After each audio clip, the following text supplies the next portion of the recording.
Baik, perkenalkan nama saya Deborah Spayung. Saya dari kelas 11 IS1.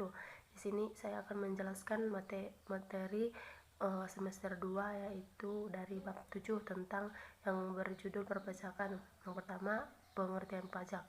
Pajak adalah kontribusi wajib kepada negara yang terutang oleh orang pribadi atau badan yang bersifat memaksa dengan tidak mendapat dan berdasarkan undang-undang dengan tidak mendapatkan imbalan secara langsung dan digunakan untuk keperluan negara bagi sebesar-besarnya kemakmuran rakyat. Fungsi pajak ada 4, yaitu pertama, fungsi anggaran atau disebut budgetair. Sebagai sumber pendapatan negara, pajak berfungsi untuk membiayai pengeluaran-pengeluaran negara. Untuk menjalankan tugas-tugas rutin negara dan melaksanakan pembangunan, negara membutuhkan biaya. Biaya ini dapat diperoleh dari penerimaan pajak. Yang kedua yaitu fungsi mengatur atau disebut reguleren. Pemerintah bisa mengatur pertumbuhan ekonomi melalui kebijaksanaan pajak. Dengan fungsi mengatur, pajak bisa digunakan sebagai alat untuk mencapai tujuan. Contohnya dalam rangka menggiring penamaan modal baik dalam negeri maupun luar negeri, diberikan berbagai macam fasilitas keringanan pajak. Yang ketiga, fungsi stabilitas. Dengan adanya pajak, pemerintah memiliki dana untuk menjalankan kebijakan yang berhubungan dengan stabilitas harga sehingga inflasi dapat dikendalikan. Hal ini bisa dilakukan antara lain dengan jalan mengatur peredaran uang di masyarakat, pemungutan pajak, penggunaan pajak yang efektif dan efisien. Fungsi redistribusi pendapatan.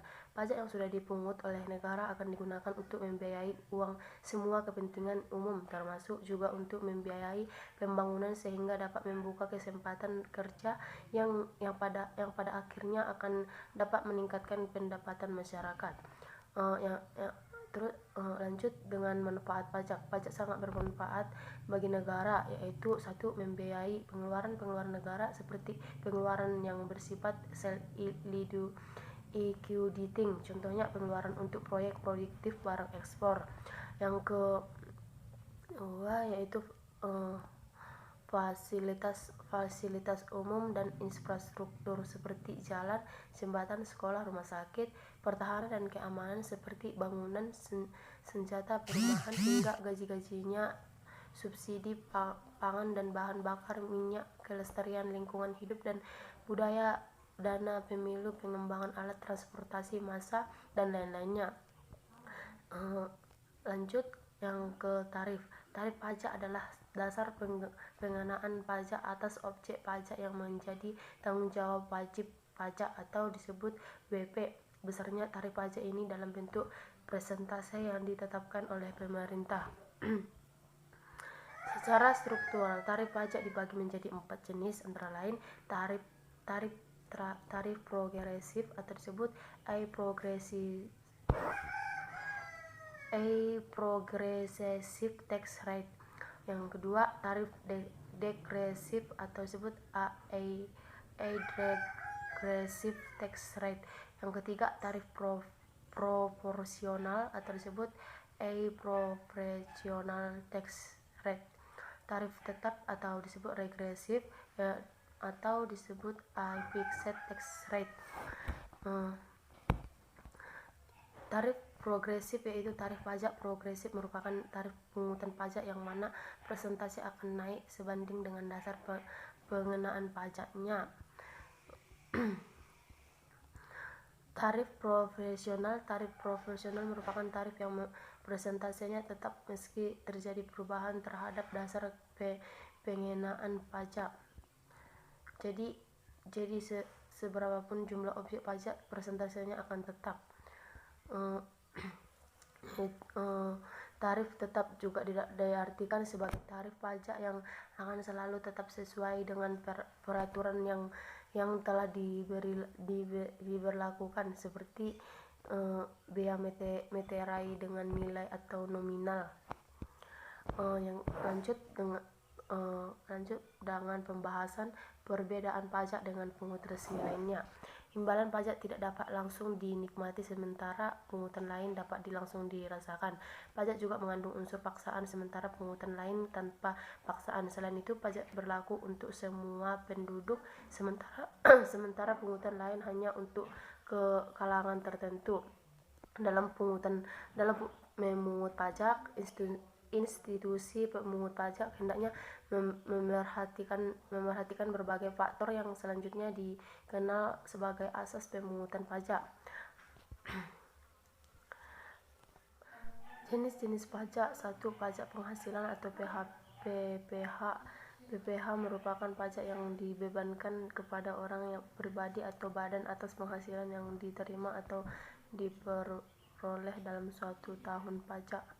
Penghasilan diartikan sebagai 2. Pajak pertambahan nilai atau PPN. PPN merupakan pajak yang dibebankan atas pembelian barang kena pajak atau jasa kena pajak dalam daerah pabean.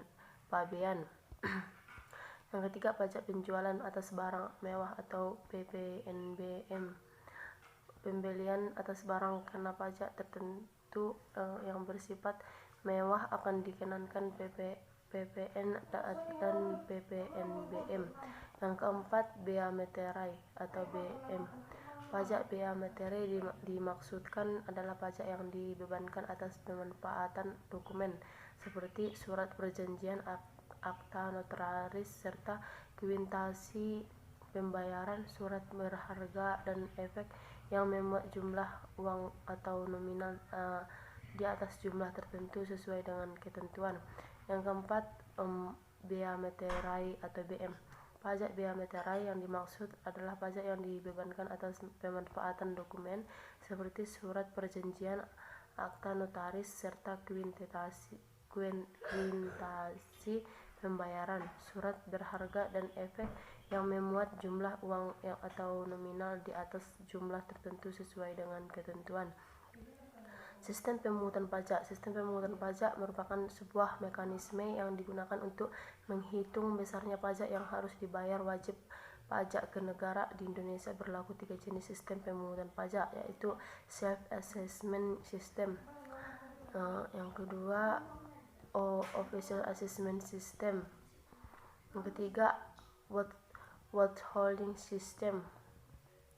Alur perpajakan Indonesia. Sistem perpajakan Indonesia. Sejak perubahan ketentuan peraturan perundang-undang perpajakan pada tahun 1983, reformasi perpajakan Indonesia menggantikan peraturan perpajakan yang dibuat oleh kolonial Belanda atau Ordonansi PPS 1925 dan Ordonansi PPD 1944. Objek pengenaan pajak. 1. Asas domisili.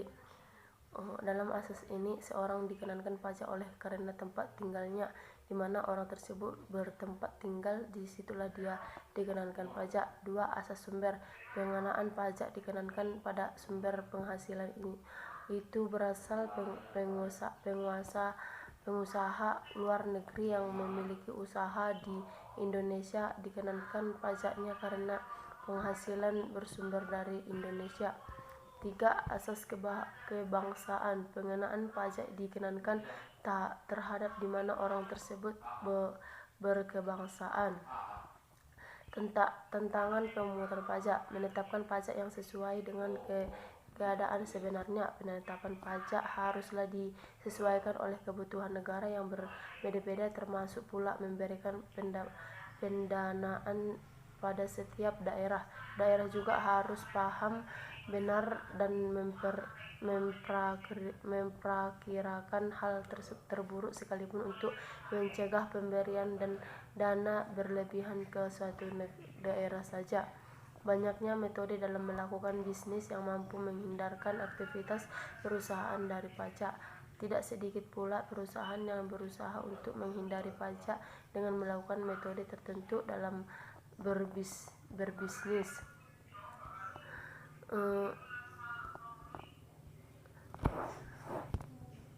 Banyaknya mafia pajak yang melakukan KKN dalam pemungutan pajak. KKN atau disebut korupsi, kolusi, dan Neonisme merupakan praktik berbahaya yang memiliki dampak buruk bagi negara. Hal ini disebabkan setiap orang dapat saja melakukan KKN, termasuk mafia pajak yang sangat merugikan negara. Sekian dari saya, bernama Deborah Spayung. Saya ucapkan terima kasih.